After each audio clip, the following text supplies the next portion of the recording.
అపోస్తలుల కార్యముల గ్రంథం 20వ అధ్యాయం 26 నుండి 30వ వచనం వరకు ఉన్న వచనాలు చదువుకుందాం. అపోస్తలుల కార్యములు 20వ అధ్యాయం 26 నుండి 30 వచనాలు. కాబట్టి మీలో ఎవరి నాశనము విషయమైనను నేను దోషిని కానని నేడు మిమ్మును సాక్ష్యము పెట్టుచున్నాను.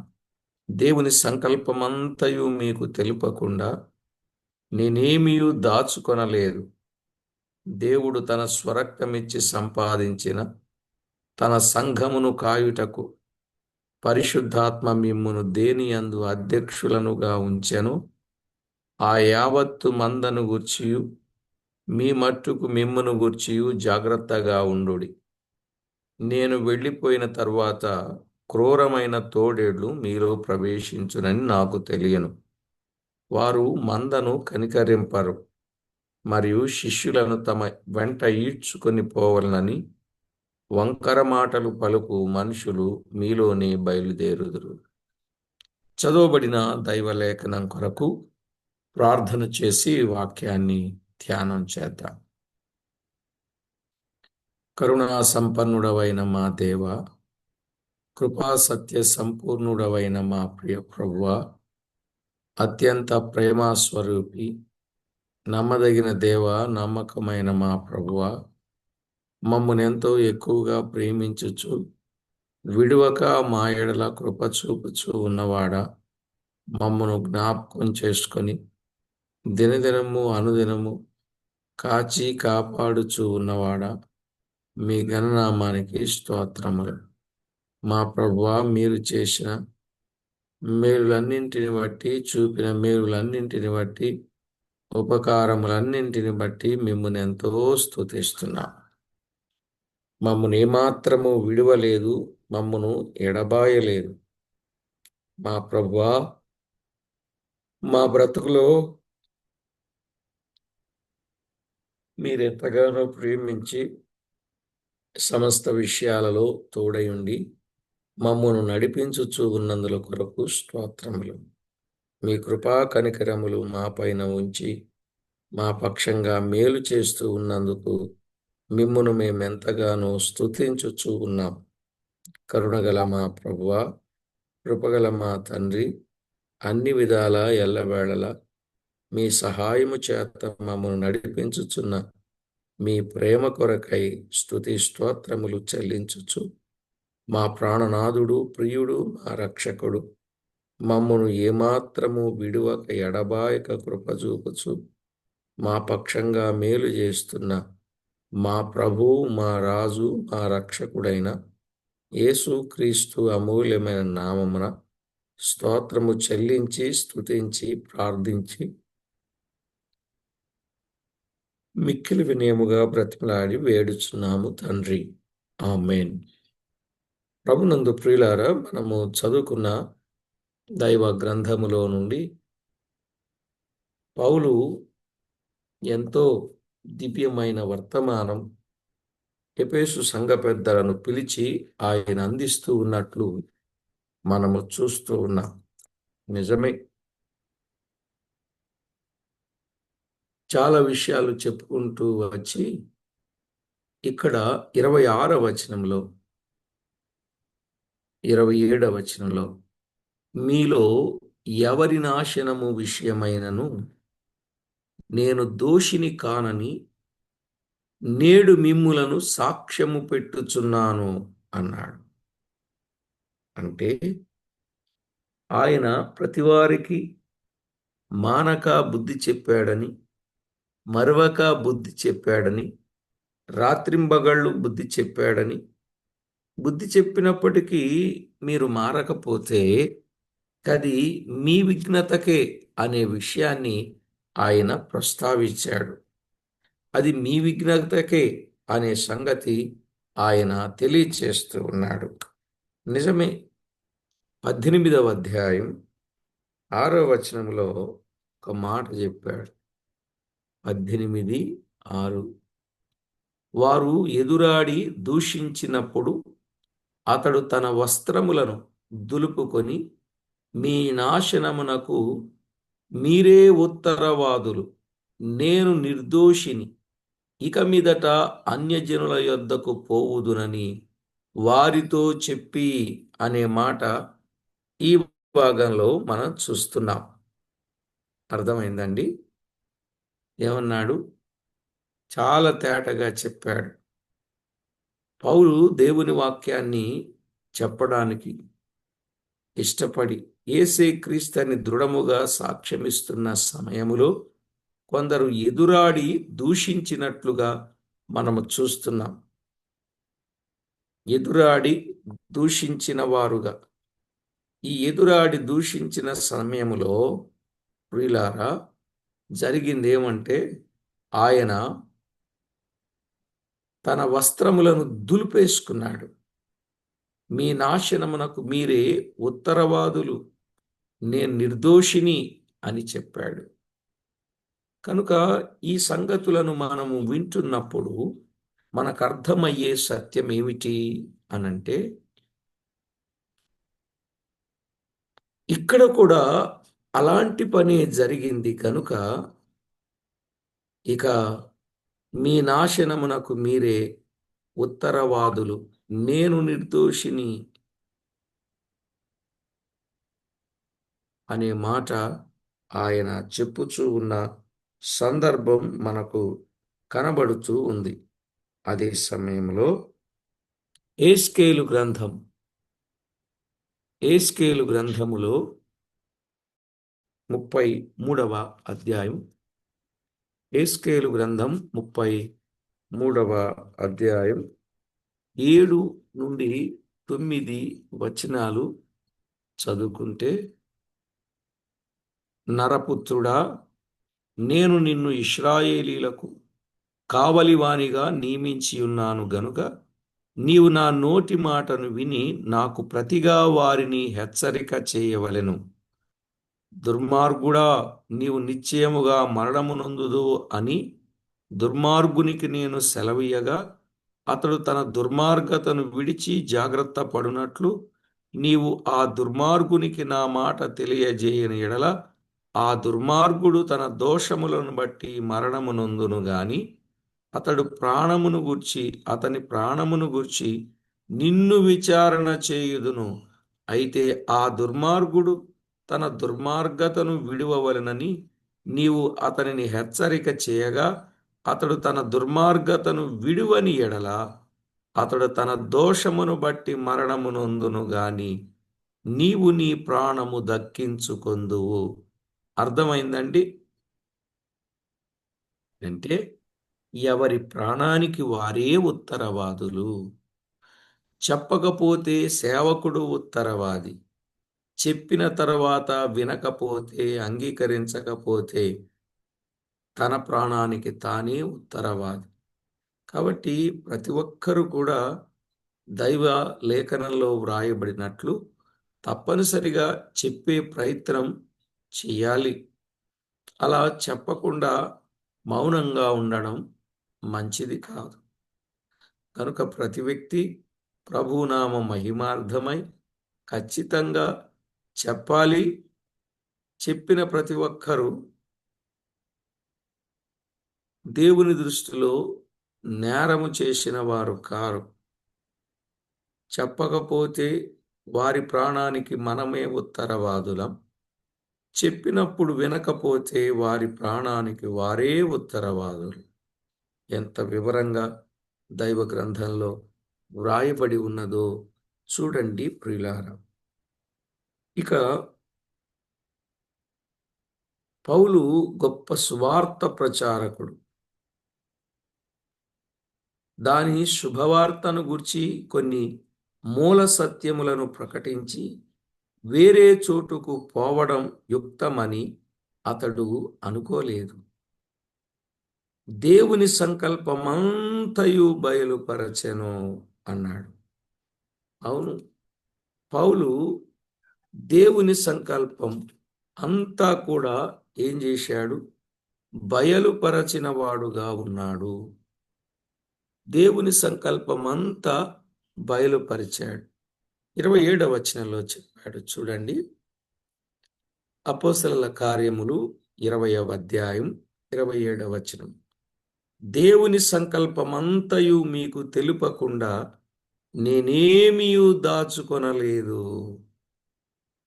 దేవుని సంకల్పమంతా తెలుపకుండా నేనేమీ దాచుకోలేదు అన్నాడు. అంటే దేవుని సంకల్పమును గుర్చిన విషయాలు ఆయన ఎంతో తేటగా చెప్పాడని మనకు అర్థమవుతుంది. ఎఫెసీయులకు రాసిన పత్రిక 1వ అధ్యాయం 11-12 వచనాలు. ఎఫెసీ పత్రిక 1వ అధ్యాయం 11-12 వచనాలు. మరియు క్రీస్తునందు ముందుగా నిరీక్షించిన మనము తన తండ్రి మహిమకు కీర్తి కలుగ చేయవలనని దేవుడు తన చిత్త ప్రకారమైన సంకల్పమును బట్టి మనలను ముందుగా నిర్ణయించి ఆయన యందు స్వాస్యముగా ఏర్పరచెను. ఆయన తన చిత్తానుసారముగా చేసిన నిర్ణయము చొప్పున సమస్త కార్యములను జరిగించుచున్నాడు అన్నాడు. ఆయన ముందుగా నిర్ణయించిన కార్యముల చొప్పున ఆయన సమస్తాన్ని జరిగించుచూ ఉన్నాడు అని మనము చూస్తున్నాం. ఇంతకి ఎందుకు జరిగిస్తున్నాడు అనంటే తన మహిమకు కీర్తి కలుగజేయవలెనని, తన మహిమకు కీర్తి కలుగజేయవలనని. దేవుడు తన చిత్త ప్రకారమైన సంకల్పమును బట్టి మనల్ని ఎప్పుడు నిర్ణయించుకున్నాడు? ముందుగా నిర్ణయించుకొని ఆయన యందు స్వాస్యముగా ఏర్పరిచాడు. ఆయన యందు స్వాస్యముగా ఏర్పాటు చేశాడు. అర్థమవుతుందండి? ఆయన యందు స్వాస్యముగా మనలను ఏర్పాటు చేసి ప్రియులారా తన కృపామహిమకు కీర్తి కలగాలి అని ఆయన సంకల్పం నిజమే. ఆయన సంకల్పం ఎంత గొప్పదో మనకు అర్థమవుతుంది కదా. 2వ అధ్యాయం 23వ వచనంలో ఎఫెసీయులకు రాసిన పత్రికలో అపోస్తలుల కార్యములలో 2వ అధ్యాయం 23వ వచనములో ఆయన సంకల్పమంతయు దాచుకొనక అనే మాట మనము చూస్తున్నాం. దేవుడు అపోస్తల కార్యాలు 2వ అధ్యాయం 23వ వచనములో దేవుడు నిశ్చయించిన సంకల్పమును ఆయన భవిష్యత్ జ్ఞానమును అనుసరించి అప్పగింపబడిన ఈయనను మీరు దుష్టుల చేత సిలువ వేయించి చంపేశారు.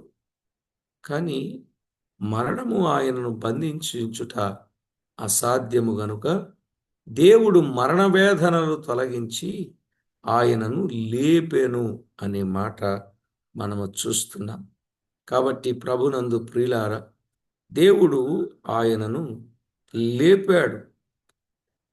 దేవుడిని చేయించిన సంకల్పం ఎంత గొప్పది!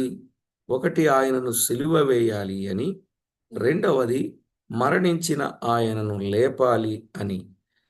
ఈ సత్యాన్ని ఏమాత్రము దాచుకొనక అనే మాట చూస్తున్నాం. దేవుని సంకల్పమంతయు బయలుపరిచాడు పౌలు కదా. దేవుని సంకల్పమంతా బయలుపరచిన పౌలును మనము తేటగా గుర్తించాం.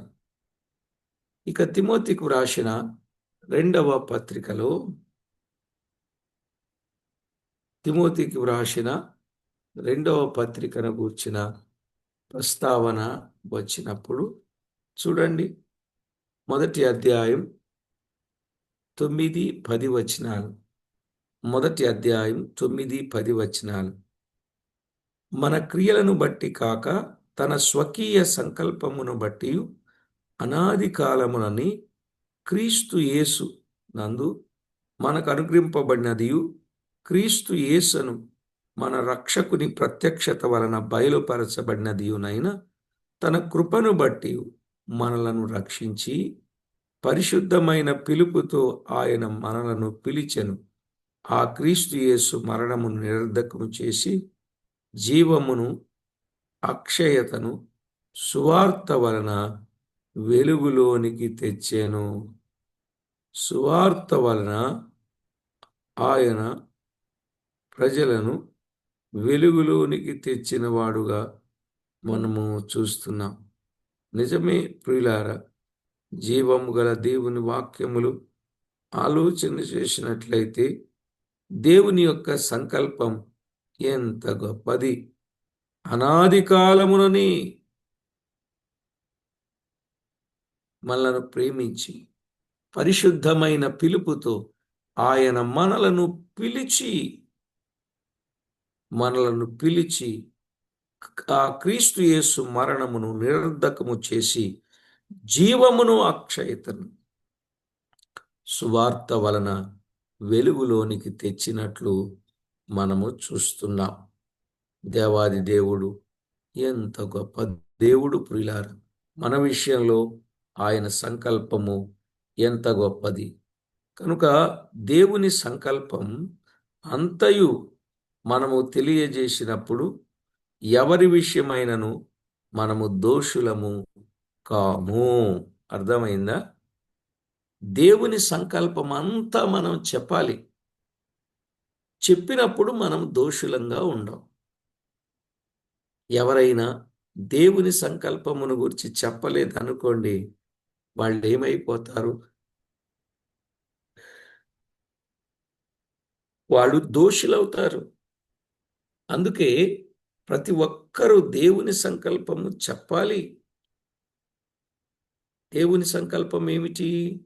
విన్నాం 2:23లో దేవుని సంకల్పం దుష్టుల చేత సిలువ వేయబడుట, దేవుడు చూస్తూ ఊరుకోకుండా మరణము ఆయనను బంధించి ఉంచకుండా ఆయనను తిరిగి లేపుట.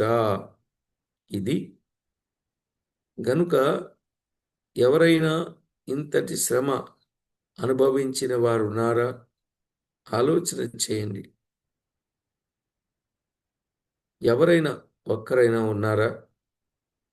అయితే మనము వింటున్నట్లుగా బయలుపరిచాడు. ఈనాడు క్రొత్త నిబంధనలో సంగతులను తేటగా సూటిగా మనం వినగలిగేటట్లు ప్రభు తన సహాయాన్ని మనకాయన అందిస్తూ ఉన్నాడు.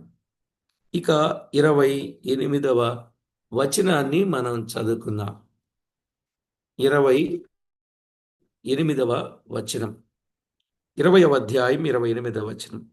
దేవుడు తన స్వరక్తమిచ్చి సంపాదించిన తన సంఘం కాయుటకు పరిశుద్ధాత్మ మిమ్మును దేనియందు అధ్యక్షులనుగా ఉంచెను.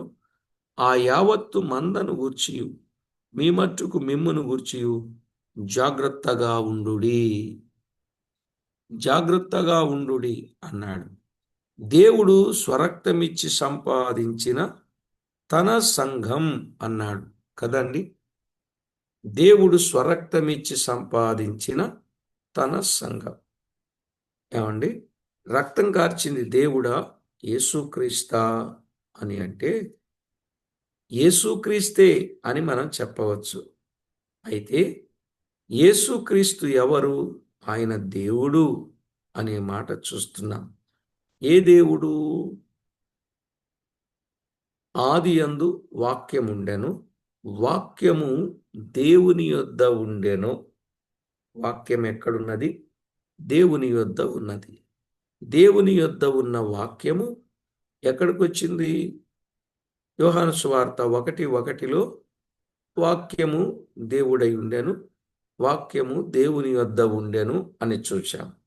అదే యోహాను సువార్త 1:14లో ఆ వాక్యము శరీరధారి అయి కృపాసత్య సంపూర్ణునిగా మన మధ్యకు వచ్చెను. అంటే వాక్యమెవరు? దేవుడు. ఆ దేవుడు ఎక్కడికి వచ్చాడు? మన మధ్యకు వచ్చాడు.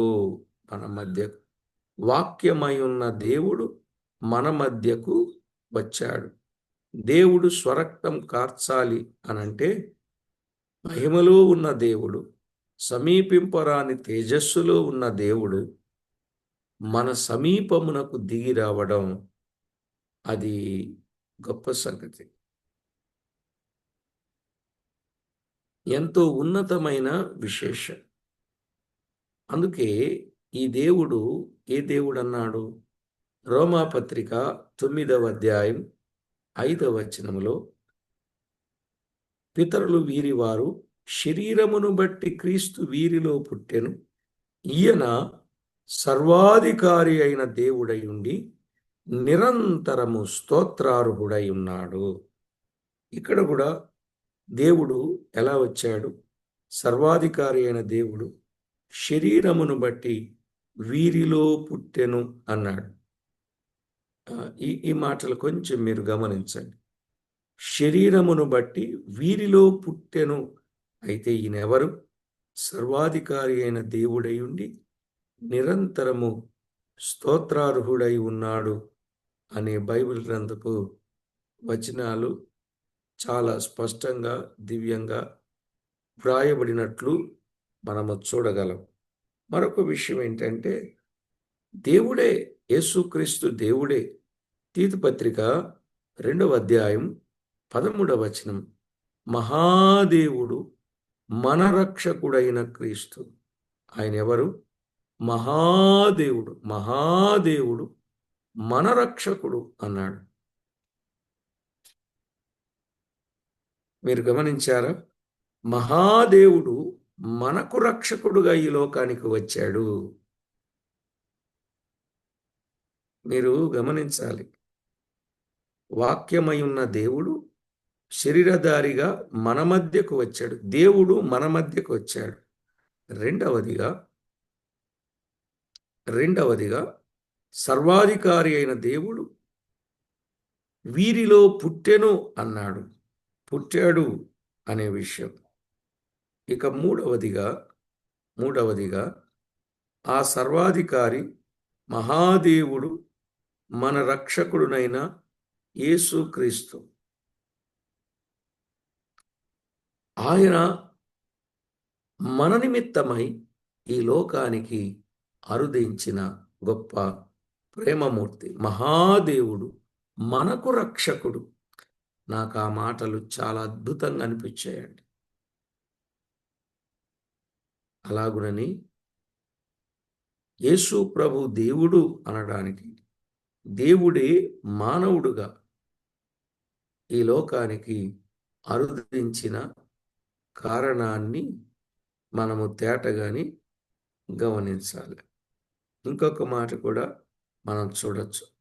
యోహాను రాసిన మొదటి పత్రిక 5వ అధ్యాయం 20వ వచనం, 2 భాగాలుగా చేసుకుని ఆ వచనాన్ని, క్రింద భాగాన్ని మనము చదివినట్లయితే, యేసు ప్రభు కొరకు ఎంతో మంది గొప్ప త్యాగం చేశారు.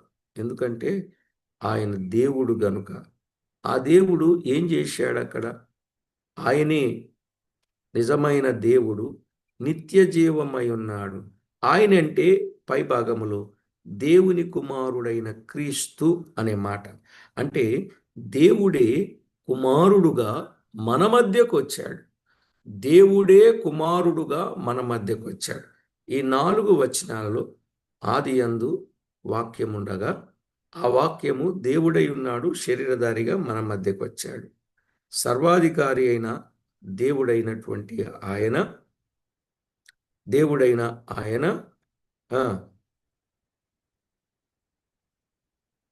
మనలో పుట్టెను అన్నాడు.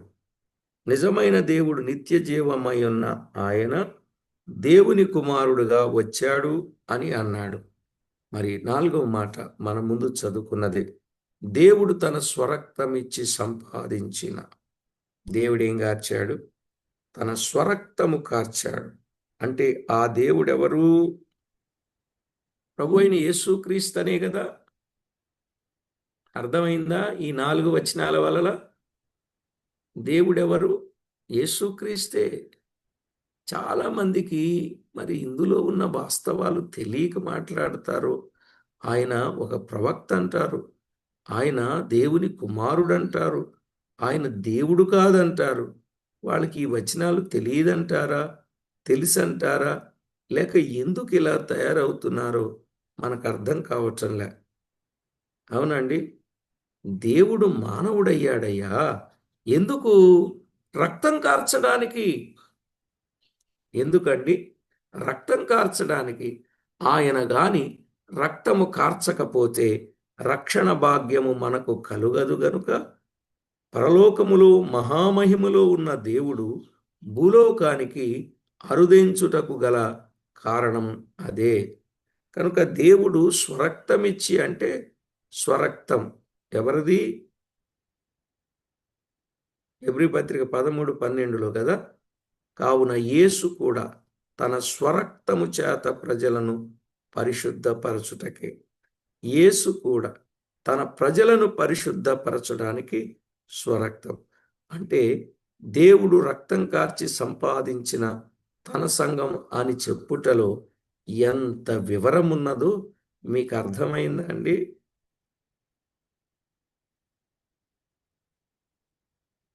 ఏం అర్థమైందో ఏంటో.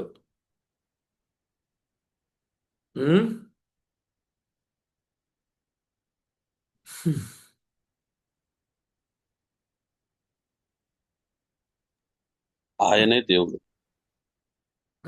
ఆయనే దేవుడా? దేవుడు తన స్వరక్తమిచ్చి సంపాదించిన, దేవుడు తన స్వరక్తమిచ్చాడు. స్వరక్తమిచ్చి మనల్ని సంపాదించడానికి ఆయన ఇష్టపడ్డాడు. అవును, దేవుడు స్వరక్తమిచ్చి సంపాదించిన తన సంఘం. ఈ వచనములో యేసును దేవుడు అంటున్నాడు పౌలు. ఇక్కడే దేవుడంటే తండ్రి అయిన దేవుడు కాదు, తండ్రి అయిన దేవుని యొద్ద రక్తము లేదు. అయితే మానవుల పాప పరిహారము కొరకు రక్తమాంసములు గల శరీరము దాల్చినవాడు క్రీస్తే. మన పాపం కోసం రక్తం కార్చినవాడు క్రీస్తే. హెబ్రీ పత్రిక 10వ అధ్యాయం 10 నుండి 14 వచనాలు. హెబ్రీ పత్రిక 10వ అధ్యాయం 10 నుండి 14 వచనాలు మనము చదివితే అర్థమవుతుంది. అలాగే 19, 20 వచనాలు కూడా మనము చదవచ్చు. సరే, 13, 12 చదివినా మనకు అర్థమవుద్ది. ఆ రక్తం ఇచ్చి మనల్ని సంపాదించాడు అనగా మనలను కొన్నాడు.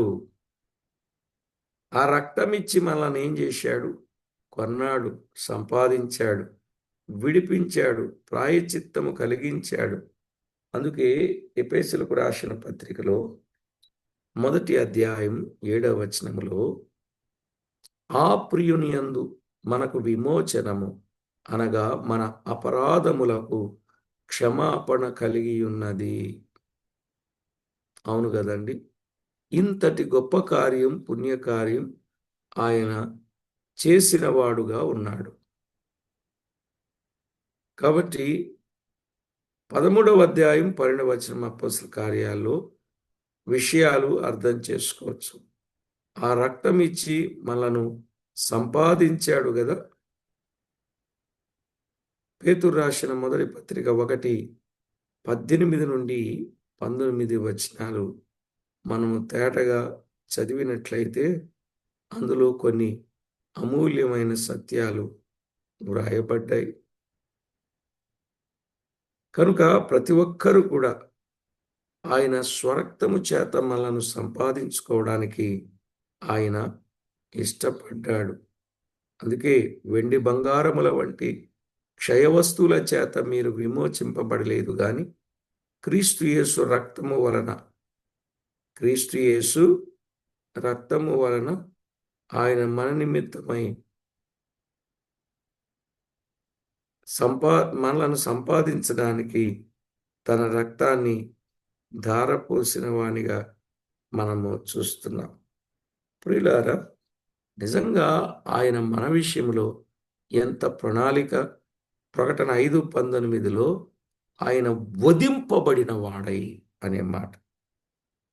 వధకు సిద్ధమైన గొర్రెను మనము జ్ఞాపకం చేసుకుంటాం. అలాగున ప్రియ ప్రభువును ఎంతో ఘోరమైన శ్రమలకు గురి చేశాడు. ఎంత ఘోరమైన శ్రమలను గురి చేసిన అంత దేవుని యొక్క సన్నిధిలో వాటినన్నింటినీ భరించాడు. మనందరికీ ఒక గొప్ప మాదిరికరంగా ఉన్నట్లు మనకు అర్థమవుతుంది. సరే, ఏదేమైనా కొరింథీయులకు రాసిన మొదటి పత్రిక 1:2లో మనము గమనించినట్లయితే అక్కడ సేవకులున్నారు, పెద్దలున్నారు, పరిచారకులు ఉన్నారు అనే విషయం మనకు అర్థమవుతుంది. అయితే ప్రియులారా, సంఘమును కాయుటకు దేనియందు మిమ్మును అధ్యక్షులుగా నియమించాడు? పరిశుద్ధాత్మ. పెద్దలు సంఘమును కాసేవారని దీనిలో తెలియచున్నది. కనుక ఇప్పుడు పెద్దలు, ఇప్పుడు ప్రత్యక్షతను కలిగిన వారు, ఇప్పుడు కడుగబడి నీతివంతులైన వారు మనం ఆలోచన చేసినప్పుడు వారిలో నుండి కూడా దేవునికి కొందరిని సిద్ధము చేసే పనిలో మనం ఉన్నామని ఆలోచన చేయవచ్చు. కాబట్టి ప్రభునందు ప్రియులారా, జీవము గల దేవుని వాక్యంలో వ్రాయబడిన ఒక్కొక్క విషయాన్ని మనము చాలా తేటగా ఆలోచన చేస్తూ ప్రభువుకు ఎంతో కృతజ్ఞత కలిగిన వారంగా ఉండాలి. అవును కదండి? అలాంటి అనుభవాలు మనము కలిగి ఉండాలి. ఎఫెసు సంఘ పెద్దలతో మాట్లాడుచు పరిశుద్ధాత్మ తానే ఈ పని యందు మిమ్మును ఉంచాడు అని పౌలు మీకు తెలియజేయుచున్నాడు. ప్రియులారా, నమ్మిన వారు, ముందుగా చేరిన వారు ఆ మంద తనంతట తాను ఉండకూడదు.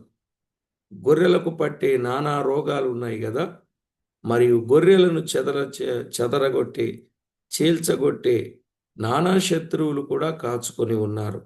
అవునా లేదా? ఉన్నారు. గనుక ప్రతి మందకు పెద్దలు లేక అధ్యక్షులుండ అవసరమైనది. ఇప్పుడు అవసరమైనది. వారు తమను తాము జాగ్రత్తగా చూచుకొనవలెను అన్నాడు. నిజమే, తమ చేతి క్రిందనున్న మందను జాగ్రత్తగా కాయాలి. పెద్దలు నియమించేవాడు ఆయనే, పని అప్పగించినవాడు ఆయనే. ఆ పనిలో నిపుణత చూపించితే అట్టి వారి విషయంలో ఎంతో మేలు ఉన్నది. కనుక ప్రభునందు ప్రియులారా, పరిశుద్ధాత్మ వారిలో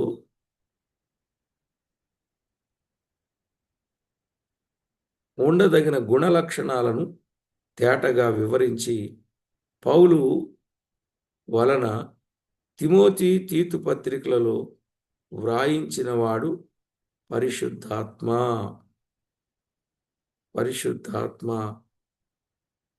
ప్రియులారా, పరిశుద్ధాత్మ. తిమోతికి రాసిన మొదటి పత్రిక 3వ అధ్యాయం 1-7 చూడాలి. తిమోతికి రాసిన మొదటి పత్రిక 1-7. అలాగే తీతుకు రాసిన పత్రిక 1వ అధ్యాయం 6-9 మనము చదవాలి. విధేయులైన అధ్యక్షులలో ఆ గుణలక్షములను పుట్టించేవాడు కూడా పరిశుద్ధాత్ముడే. ఒకడు ప్రేరేపింపబడి అధ్యక్షతను అపేక్షింపవచ్చును. ఆ పని గొప్పది.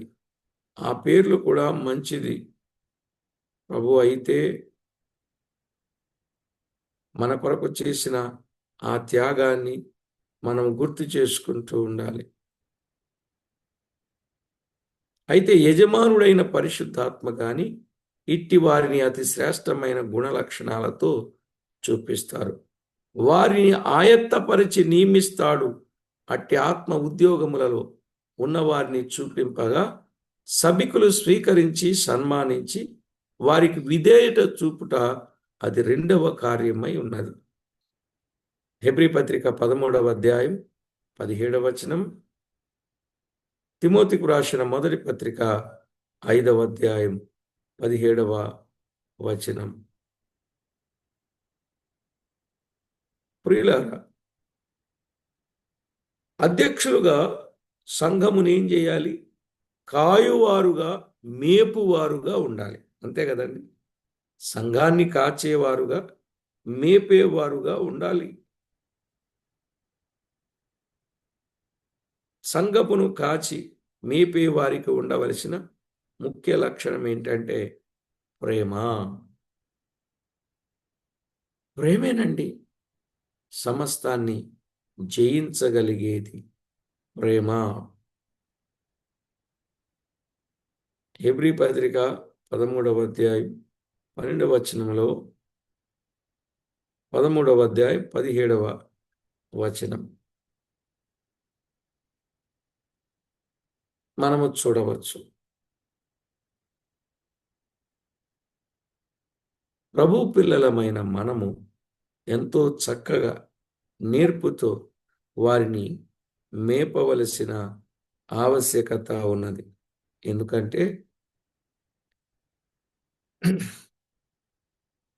ఆయన సంకల్పమును బట్టి కొందరిని రక్షించగా, రక్షించబడిన వారు మౌనముగా ఉండక ప్రభువును గూర్చి ప్రకటించే పనిలో బాధ్యత గలవారుగా ఉన్నారు అని చెప్పవచ్చు.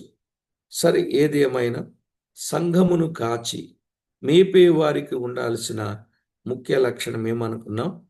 ప్రేమ. యోహాను సువార్త 21వ అధ్యాయం 15 నుండి 18 వచనాలు. అసలు క్రీస్తు పిల్లలకు మధ్య ఎప్పుడు ఏముండాలి? ప్రేమే ఉండాలి. మన ప్రేమ సరి అయినది అని అనుకోనండి.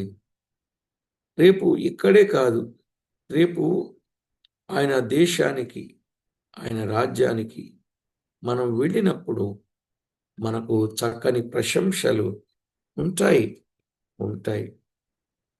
ఇక్కడ మనం ఈ ఈ వచనంలో, యోహాను సువార్తలో 21వ అధ్యాయం 15 నుండి 18 వచనాలు, యోహాను కుమారుడు అయిన సీమోను, నన్ను నీవు ప్రేమించుచున్నావా అని అడిగినప్పుడు, అప్పుడు అవును ప్రభు,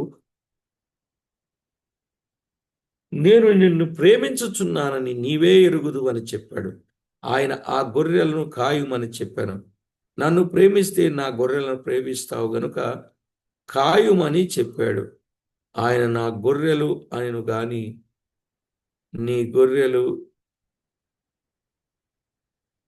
అనలేదు.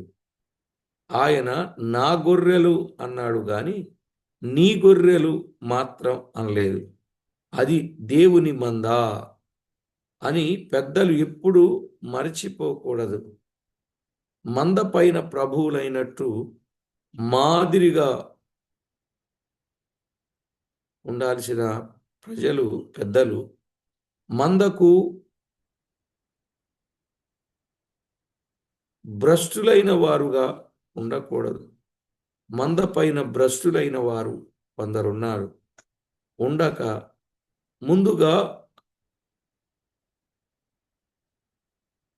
ముందుకు మాదిరిగా ఉండి కావలి కాయాలి. పేతురు రాసిన మొదటి పత్రిక 5వ అధ్యాయం 1 నుంచి 4వ వచనం వరకు వ్రాయబడిన మాటలవి. దేవునికి లెక్క అప్పగింపవలసిన వారి వలి కాయవలెను. మనం ఎవరికి లెక్క చెప్పాలి? దేవునికి. హెబ్రీ పత్రిక 13:12.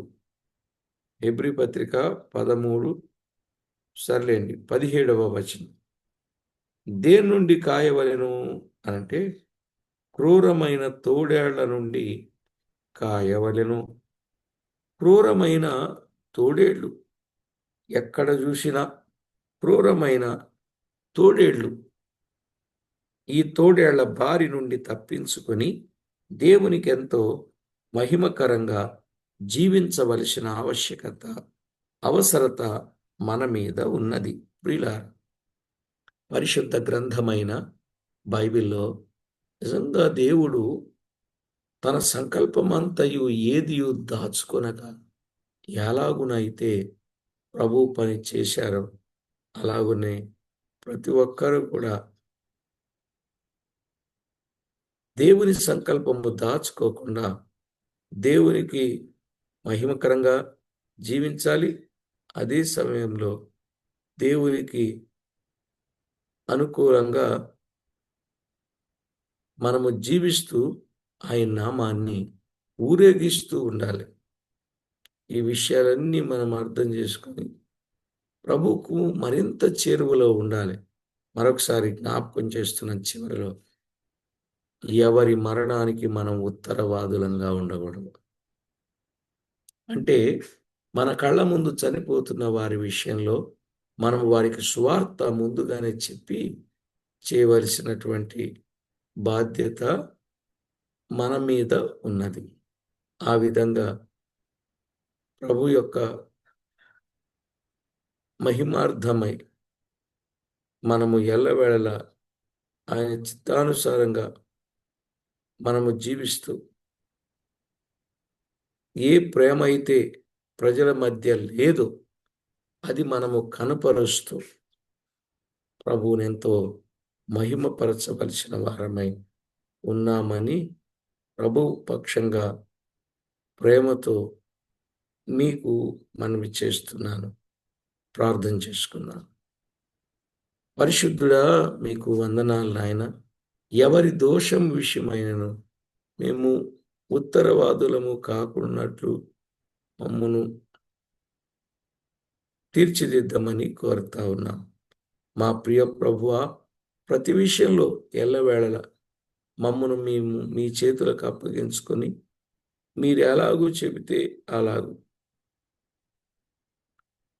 ప్రతి ఒక్కరూ చేయగలిగినట్లు సిద్ధపరుస్తారని, ఇంకా ఎవరైనా మా ప్రభువా మీ వాక్యములో ఉన్న సత్యాలు గ్రహించి జీవము గల దేవుని యొద్దకు వచ్చి దేవునితో మహిమను మేము పొందాలని మా ప్రభువా మమ్మను మీరు ఏర్పాటు చేసుకున్నారు. ఒకనాడు మేము పాపం చేసి మహిమను పోగొట్టుకొనగా తిరిగి ఆ మహిమను మీ కుమారుడైన యేసుక్రీస్తు ద్వారా మాకిచ్చారు.